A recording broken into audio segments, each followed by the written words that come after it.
If anyone could have made accounting glittery, it would have been her. But after receiving her degree, she went a different direction. Life threw another curveball when she became a single mom. And fast forward to today, her and her husband work real estate together, have 2 kids, and she is the host of the Life for Me podcast. Country bumpkin, glam girl, doer of all the things. Jordan English, everyone. Oh, thank you. That was great. Good. I was hoping at least it would be accurate. At most, it would be good. Oh, yeah. So accurate. So good. Perfect. And I love that you and I met in part with your podcast. Do you remember when you held that wine night thing and I brought you my phone and I was like, I don't know how to do the thing. And you were like, what do you mean? And I said, well, there's a drawing if I subscribe to your podcast, but I don't know how to do podcasts. How do I listen? Mm-hmm. That's how long I've been listening to podcasts. Since that day. Yeah, pretty much. Pretty much. Great. I think, yeah, yours was the first podcast I'd ever listened to. That's such an honor. That makes me so happy. Does it? And now you have your own podcast. Now I'm stumbling along and making it great. work. It's a great adventure. So, but you seem to be more of a naturally outside of the box thinker.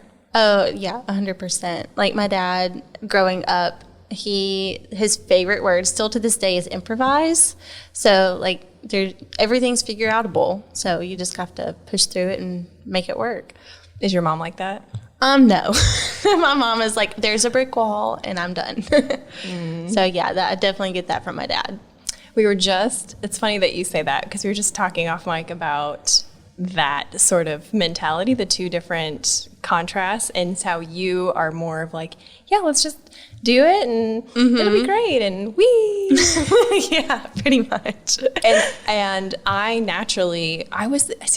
couldn't make a decision as a kid on which candy bar I wanted at the grocery store. I'd be frozen and end up in tears. Oh no. Isn't that so sad? So what was your favorite candy bar? I think I started to just go for Snickers. Has all the things. Because it's all inclusive, but I'm actually a huge fan of Heath bars. Really? Like toffee? Mm-hmm. I was never a fan of those until when I was in high school, and my best friend Madison, her mom would make toffee Heath bar brownies. What? But she would like crumble up Heath bars on top of the brownie, like as it baked. Mm-hmm. That's when I became a fan. I need that in my life. Mm-hmm. Yeah. So yummy.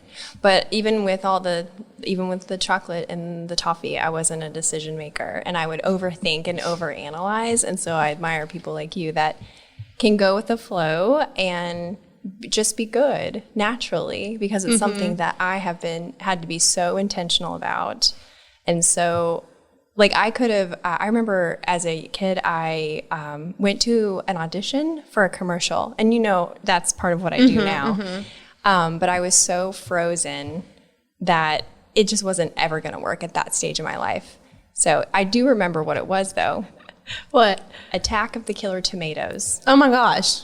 That is terrifying. Well, it was a cartoon. I won't sing it, but I do remember it. Oh, gracious. I remember the song. This was a commercial? Yeah, it was a commercial for the cartoon. It was something local. I went to the mall to do it. Oh, okay. Fine. And I had props, and I sang Attack of the Killer Tomatoes, and it didn't go great, I will say. It did not go great. So that's awesome. But I've had to take that pragmatic nature and that sort of anxiety and funnel it into something productive, whereas you have that natural inclination towards doing and productivity. Right. And to a fault, really, because I drive my mom crazy because she's more like you, like very detail oriented. She wants to see all of her choices. Like if we go shopping and we try on clothes, she has to try on everything, and then she picks like her top 3, and then she has to try on everything again. Then she has to do like one more loop through the store to make sure that she didn't miss anything. I'm like, just grab the dress and come on, because it fits. But I'm the type of person that I leap before I look, and so I've had to do the opposite. I've had to kind of like rein myself back in, like, okay, Jordan, let's actually think about this for half a second before we just are like, yes, let's go do it. So I think that's why we get along so well, is because we're so different. So is someone in your life like that? Is your husband more like go with the flow? Well, do you ever try to analyze the people closest to you and it doesn't work? Mm-hmm. All the time. Constantly. I have tried to figure out, where he fits in the personality profiles and, the Enneagram and all that stuff. Oh, yeah. And I can't quite figure him out, which maybe is why we're so great together. Oh, yeah. Because he's constantly intriguing. But I do know that we're a good fit. I like to say I have paragraph problems. Garrett gives me sentence solutions. Ooh, I like that. So he is my anti-overwhelm. So he's pretty good at that, and I'm sure I'm good for him too. In some way. I'm sure it benefits him in some form or fashion as well. But you and your husband have like business ventures together. Y'all are in real estate together. What's that like? It's amazing. So Bo and I kind of fell into this business together. So he had been in real estate for 8 years before I came into the real estate picture. That's a long story. But basically, I didn't have any other choice because we were about to have our son, and you can't get a job 30 weeks pregnant. It's just not going to happen. So he was like, please come work for me. That just like made my insides like hurt because I had been working so hard for independence. But I was like, you know what, whatever, like, let's do this. So I was helping him with social media and all the admin stuff that he just really didn't have time to do. He was just so overwhelmed. And then at some point, I realized that I needed to have my license as well, because having a license, talking on the phone to people about contracts and negotiating things like that, it just opens the doors to a lot more. And he kind of resisted me on that. It's double dues and, double paying for this and double for that. And he was like, I just don't understand why we both need to have a license. And then for me, it became like an equality thing. And I was like, I'm getting my license. We are becoming a team. I cannot be your assistant. Like, I cannot do it. And because growing up, my mom always said, be independent, never depend on a man, like all that stuff. Just have your own. And so it was really like an internal struggle for me to not have my own career, my own whatever. So I just kind of made my own thing within what we were already doing. And once we got married and I got my license all in 1 month. And so I changed my name, got my license. We got married. The next month we were number 1 in our market center. It's like the stars aligned, and that's where we were meant to be. And we love working together. Like, we're so awesome together.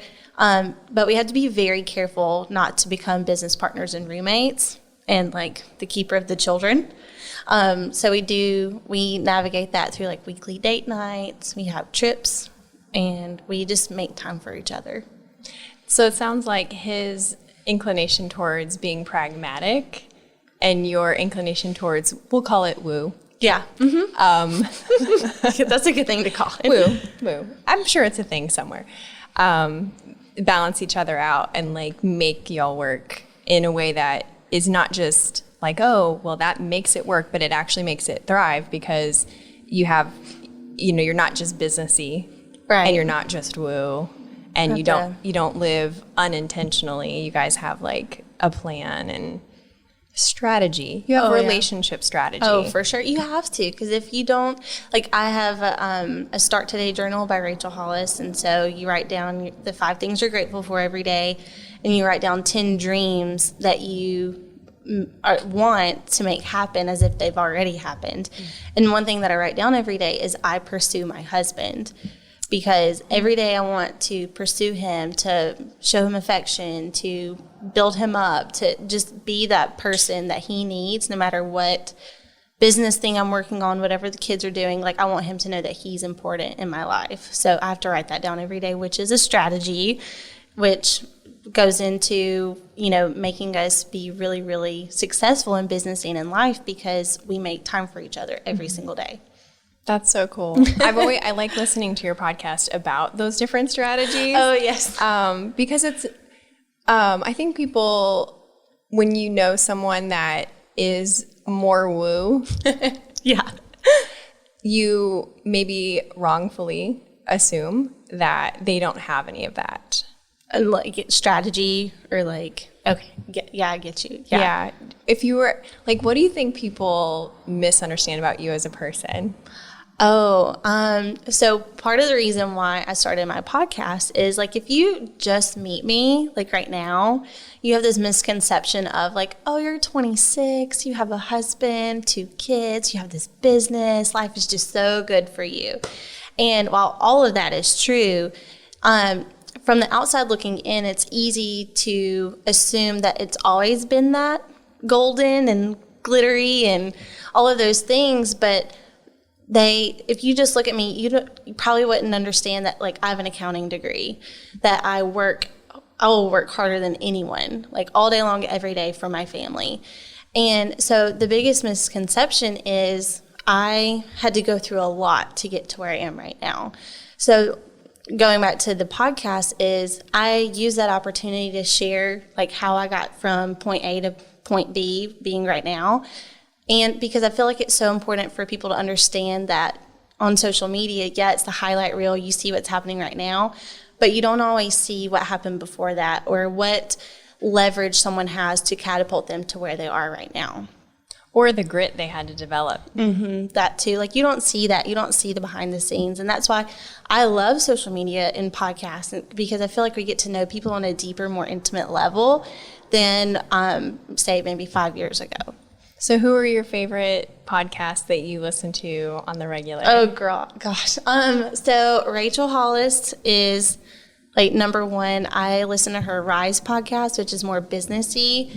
And then her Rise Together podcast with her husband. So that's where I get a lot of my tools for, like, mine and Bo's relationship, kids, things like that. And then I love Jenna Kutcher. Have you listened to Jenna Kutcher? It's the Gold Digger podcast. I love her podcast. She has a lot of great information. It's a lot different style. It's almost scripted. So I feel like she writes it beforehand and then, like, reads it. So it's a solo. So, well, a lot of them are solo. Some of them are interviews. She kind of goes in between. But they're so far in advance that I feel like it's more like learning. It's not keeping up with someone, if that makes sense. Oh, I never thought of podcasts as keeping up with someone, but it's true, because I feel like I know some of the people that I listen to. Like, I'm a huge fan of Sean Stevenson, the Model Health Show. Dude, Bo would love this show. Your husband? Oh, yeah. Because it's all about health. This guy had a health crisis in his 20s. And oh, yeah, Bo would eat that up. And so he talks about, different health things, and he does interviews, and the interviews are often with people who are authors. And so that leads me on a rabbit trail of the next book I'll be reading. Oh, yeah, I really enjoy that. And he's from the Midwest, as am I. So, it's always a little connection. And then, Joe Rogan. Oh my gosh, Bo's constantly watching Joe Rogan. I'm like, can you turn that off? Because there's so many F-bombs. I'm like, babe, we're in the house. Like, can you watch that later? The mother effing Cash App. Like, yes. It cracks me up. Oh my gosh. So one of them that I actually watched with him was the guy, it was like somebody in the military that saw aliens. Okay. Have you watched that one? Not yet. He talks about a Tic Tac. Ooh, that sounds familiar. Okay, so it was like he was in the Navy or something, and he saw like a Tic Tac, like bing, bing, bing, around. I did see that one. Yeah, and I was like, oh, this is interesting. And then there was like another dude that's like building a documentary and it's like interviewing all these people, and they're like fact checking. Like I was like, does he always do this? He was like, oh yeah, he has a guy that like will pull stuff up on the TV. I'm like, this is interesting, and this is why his podcasts are 2 hours long. Oh, 3. Or multiple hours. 3. Yeah, it's crazy that people watch that, and I love it. Yeah, I love it. Yeah. And Bo will sit there and watch it all day long. I just can't, because I play podcasts often when the kids are in the car, so I can't do that one, unfortunately. Yeah. So it might have to be like an after-hours podcast. After-hours podcasting life. So were you a big podcast listener before you started a podcast? Yes. Obsessed. And so what made you go from that to, I'm going to do my own podcast? Great question. So I started down the rabbit trail of personal development, and I just started consuming so much content, whether that was like Instagram, Facebook, and then discovered podcasts, and then I just went down the rabbit trail of podcasts, and I was like, oh my gosh, like I can learn so much. I can learn how to do online marketing. I can learn how to like support my marriage. I can learn how to be a mom. I can learn how to be a business owner, like all these things. Mindset, that was probably the biggest thing. And so to go from like being obsessed with listening to podcasts, I was like, I have a story to tell. And then I got to thinking, like, how would I set it up? How would I do this? How would I do that? And how would I make it my own? And actually, we were going to have a real estate podcast. Bo and I were together, and we met with Ramsey, and he like gave us this microphone, and we're like, what do we do with that thing? And yeah. He's laughing right now. Oh, yeah. And so we were going to do that, and we started talking into it, and Bo was just like not into it at all. And I was like, well, I'm going to have my own podcast then, and it's going to be about this, and I'm going to have pink and sparkles on my logo, and da-da-da-da-da. And so I just got crazy obsessed with it. And so once we figured out, like, where it was going, because I didn't want it to be just for moms, or just for this, or just for that, or about parenting, or about business. You know, I wanted it to be whatever I wanted it to be. I didn't want to paint myself into a corner, because I like to talk about everything. And so Ramsey and I sat down and we're like, what can we call it? And we were like, I was saying, like, this is for me because this is my creative outlet. This is that. And I wrote down the podcast for me. And he was like, ooh, let me think on that. And I was like, okay. So we kept like going back and forth about it. And we would ask other people, like, what do you think about this? And that's what it was originally called, was the podcast for me. And then about a month or two later, I was like, oh my gosh, this isn't just a podcast. This is a whole brand. And then it transformed into the life for me. Like, this is the life for me. It's not for anybody else. It's not for my mama. It's not for my daddy. Like, it's not for, I'm not living this life for Bo. I'm not living it for my kids. I'm living it for me. And whenever, like, my cup is full and I get to do these things that set my soul on fire, then my cup just overflows into everyone else. Yeah, that's funny that it kind of circles back to that independence. And I really relate to the podcast being an evolution. This is our 8th podcast. Like, which one are we on? What are we on? Yeah. So we do 4 at a time. We do the little batch work thing. And the hardest question for me to answer in the beginning was, what is your podcast about? Because what had happened was I got into podcasts, so I started listening to yours, and our friend was really into podcasts, and so he was always listening to Joe Rogan.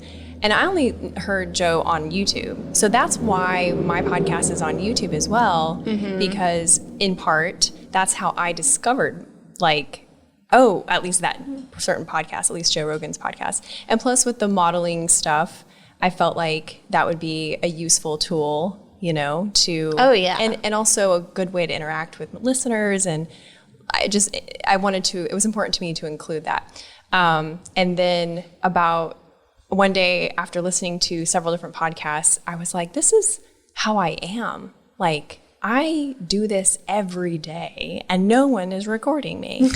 Yes. Well, we had that conversation at my house.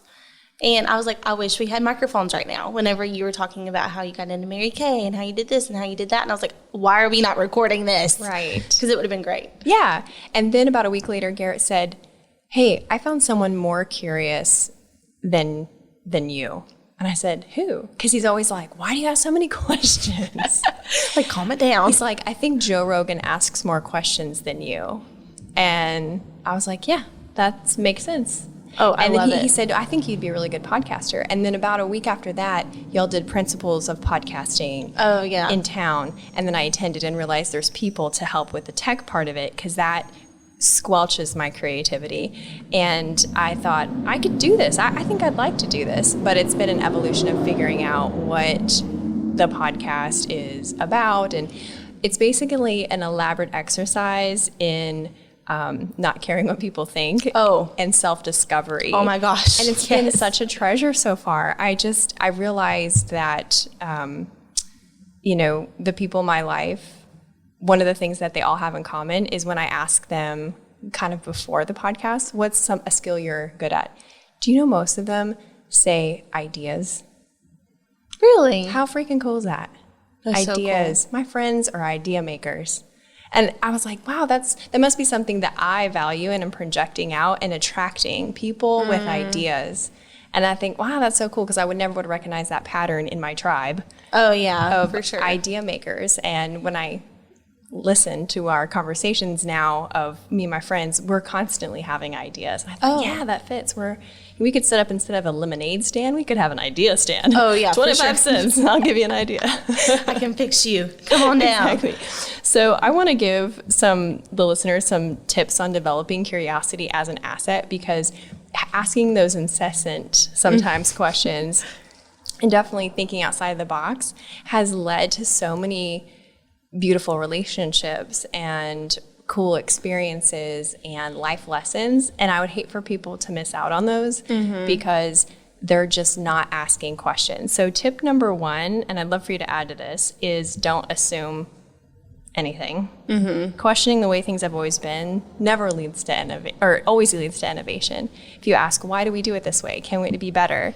It always leads to something better. And asking a person you would otherwise label or put in a box, if you ask about them, it could lead to an amazing business relationship or just a friendship, and you would have missed out on it. Oh, yeah, for sure. I love that so much. So when I was little, my mom would always say, don't assume anything, because you know what assume spells. And I was like, what does assume spell? And of course she would do the thing.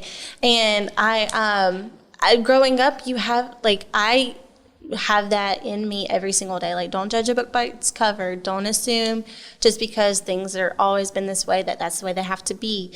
And I constantly have that in my life, because, like, for example, meeting you, like, you're gorgeous and like beautiful, and like the first time I met you, you were like all pinned up and had like a beautiful ballerina bun, and then like I added you on Facebook and it's like you, like beachy hair, no makeup, and I was like, wait, are these the same person? And you're like, yes, like I have different versions of me. And I was like, that is so amazing that you can be like one person, like professionally and all this, and then you can just kind of be a chameleon and be like your true self. And like I love making sure that I find out who people really are, and that's again why I have a podcast, because I love digging and I love asking questions. It's such a good asset, and I think it's a skill we should all develop. The second tip, and I so thought of you when I thought this tip, how to develop curiosity as an asset: hang out with a 5-year-old. Oh my gosh, yes.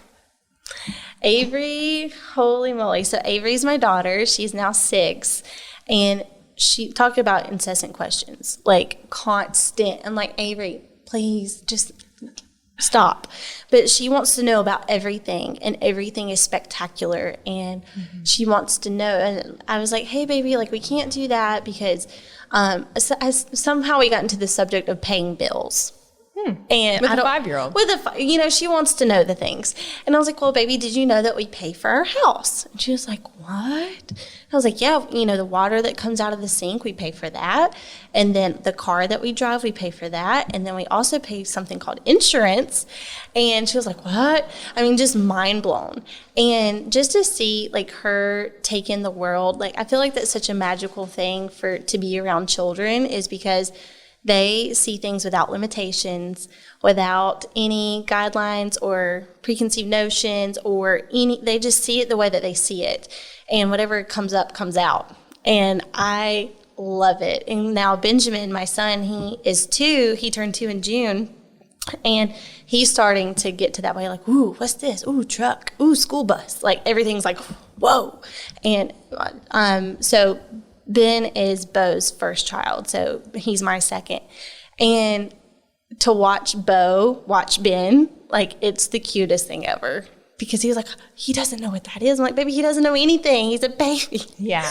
Like, he's discovering everything. Like, ooh, what's this penny? Like, and so it's just magical. But to borrow a child's perspective can help you. If your curiosity is stuck, I mean, just volunteer at I can't volunteer at a daycare. That would not be legal, probably. He's got to pass background checks. Oh. But you could probably like hang out with someone who has kids and borrow their perspective. And then the last tip is to get off of your phone and like look around, because you end up making eye contact with people and you might even talk with them. You know, when I wrote this, something. yeah. You know what's funny though, when I wrote this, I thought every introvert that hears this will be crawling in their skin. Are you an introvert? I get my energy from being alone mostly, although I've been reflecting on this a lot lately, and I think I'm less introverted than I used to be. My husband is very much an extrovert, so you and him would be kindred spirits in that regard. Like if Garrett wants to get energized, he'll go out. Downtown, let's do this. And although he is either absorbing more of my qualities or dialing it down as he gets older, verdict's still out, not sure. And I seem to be absorbing a little bit more of his qualities, and but on a deeper level, seeing the value of friendships because I was always like lone wolf. So yeah. But and I just had that conversation about friendships, because I was like, I go to all these events and do all these things. I was like, do you just not want to, or do you like not? You feel like you shouldn't. And he was like, no, I'm good. I was like, all right. Because I don't want to like impose, like, go make friends, honey. Like, go do the, like, go be out if he doesn't want to be out. Because I love it. Like, I love seeing my friends. I love going and meeting people, hugging necks. And so I didn't want to like force that on him because he is introverted. Yeah. But, so he can just Google things. That's what I was thinking, like how to be curious when you're an introvert. You can just Google stuff. Oh, yeah. And then decide what your extroverted outings are. But it doesn't mean that it's not valuable. So, and I'm so grateful that my curiosity led to me meeting you. Yes. Leading us to doing this Swapcast, which is my first Swapcast ever. Yay! So, thank you so much for coming. Thank you. So, Thank you. Yeah, girl, that's a wrap. High five. Woo!